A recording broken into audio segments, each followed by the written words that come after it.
So hello मेरे प्यारे दोस्तों, कैसे हो आप सभी। उम्मीद करता हूँ आप सभी बहुत अच्छे होंगे। तो दोस्तों आज के इस वीडियो में हम लोग प्रश्नावली 3.3 का जो है क्वेश्चन नंबर 3 को सॉल्व करेंगे। और यह जो क्वेश्चन है ना दोस्तों, बहुत ही ज्यादा वीवीआई क्वेश्चन है। ये एग्जाम में 2 नंबर में आता है, तो इसीलिए आप लोग को इस क्वेश्चन को बहुत ही अच्छे तरीके से समझ लेना है। और बहुत ही सिंपल क्वेश्चन है, ठीक है। ये हार्ड क्वेश्चन दिखने में आप लोग को लग रहा होगा, लेकिन ये बहुत सिंपल क्वेश्चन है।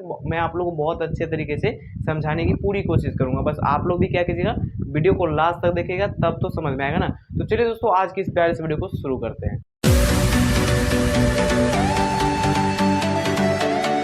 तो आइए दोस्तों, सबसे पहले जो हम लोग क्वेश्चन को पढ़ लेते हैं। क्वेश्चन क्या कर रहा है, तो क्वेश्चन है हमारे पास कि 2x प्लस में 3y बराबर 11 जो कि समीकरण 1 है। और फिर है यहाँ पे 2x माइनस में 4y बराबर -24 समीकरण जो कि 2 है, को हल कीजिए और इससे m का वह मान ज्ञात कीजिए जिसके लिए यहाँ पे हमारे पास दिया गया है y बराबर mx प्लस में 3 हो। यानी हम लोग को सबसे पहले ये समीकरण 1, 2 से x और y का मान ज्ञात कर लेना है और उसके बाद जो है यहाँ पे m का मान निकाल देना है। बहुत ज्यादा सिंपल है।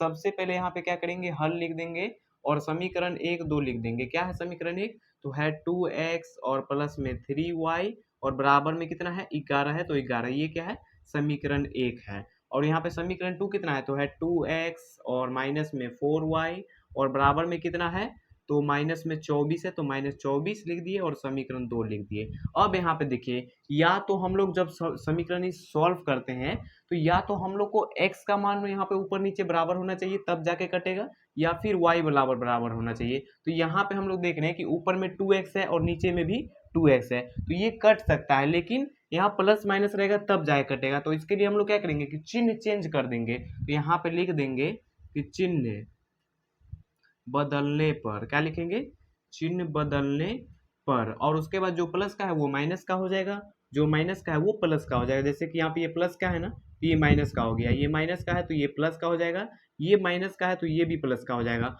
अब यहाँ पे देखिए 2x प्लस का और माइनस का कट गया। अब हमारे पास यहाँ पे क्या है 3y प्लस में है और ये भी प्लस में है 4y, तो दोनों को जोड़ देना है, तो हो जाएगा 7y। तो 7y हो गया यहाँ पे। अब यहाँ पे देखिए 11 और प्लस का 24, इसको भी जोड़ देना है, तो कितना हो जाएगा 4 1 5 और 2 1 3। यानी कि हम इसको अगर काटेंगे तो 7 5 35, यानी y बराबर आ गया हमारे पास 5। अब y का मान या तो समीकरण 1 में रख देंगे या फिर समीकरण 2 में। आपका मन, आप दोनों समीकरण में से किसी में भी y का मान रखिए, x का मान निकल जाएगा। तो यहाँ पे लिखेंगे कि y का मान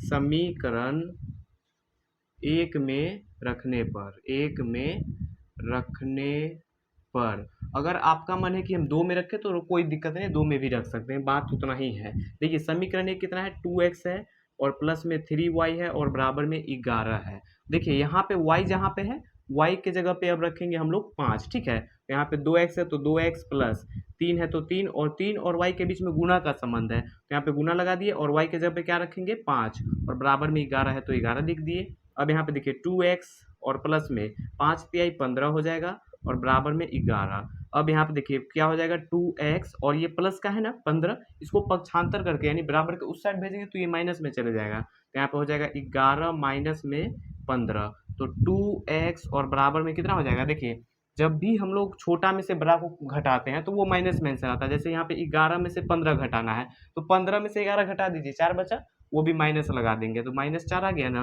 अब यहाँ पे देखिए इसको कटा देते हैं, 2 एकम 2 और 2 दूनी 4, तो यहाँ पे क्या हो गया x बराबर जो है -2 आ गया। इसको आप लोग चाहे तो पक्षांतर करके बटा के रूप में ला के और फिर कटा सकते हैं या फिर डायरेक्ट यहाँ से भी कटा सकते हैं, कोई दिक्कत नहीं है।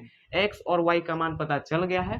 अब हम लोग को लाना है m का मान, क्योंकि बोल रहा है ना इससे m का वह मान ज्ञात कीजिए जिसके लिए यहाँ पे दिया हुआ है। तो यहाँ पे अब लिख लेते हैं क्या दिया हुआ है, y बराबर mx और प्लस में 3 है, तो y का मान कितना है तो 5 है और बराबर में m का तो m ही रहेगा और यहाँ पे देखिए m और x के बीच में गुना का संबंध है और यहाँ पे x का मान कितना आया है -2 आया है, तो -2 लिख दिए और +3 है तो +3 लिख दिए। अब यहाँ पे देखिए 5 है तो 5 और यहाँ पे देखिए दोनों को गुना करेंगे, m गुना -2 करेंगे तो हो जाएगा यहाँ पे कितना -2m हो जाएगा।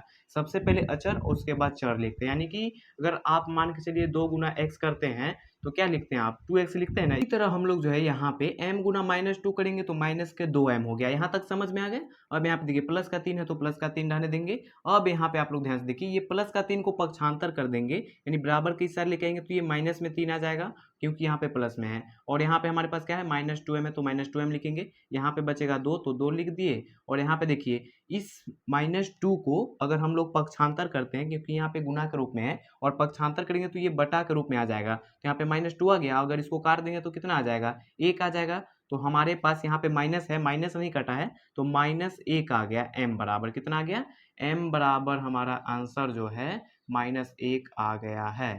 यही हो गया इसका आंसर। आप लोग बुक में भी चेक कर लीजिएगा -1 ही होगा। ठीक है, तो उम्मीद करता हूं दोस्तों कि आप लोग को यह क्वेश्चन जो है पूरा सिंपल तरीके से समझ में आ गया होगा। बस आप लोग को अब क्या करना है, अगर आप लोग को अच्छे से समझ में आ गया होगा तो वीडियो को लाइक कर दीजिएगा और चैनल पे नए हैं तो चैनल सब्सक्राइब जरूर कर लीजिए और दोस्तों के साथ शेयर जरूर कर दीजिएगा। तो चलिए दोस्तों मिलते हैं नेक्स्ट वीडियो में, तब तक के लिए बाय बाय दोस्तों।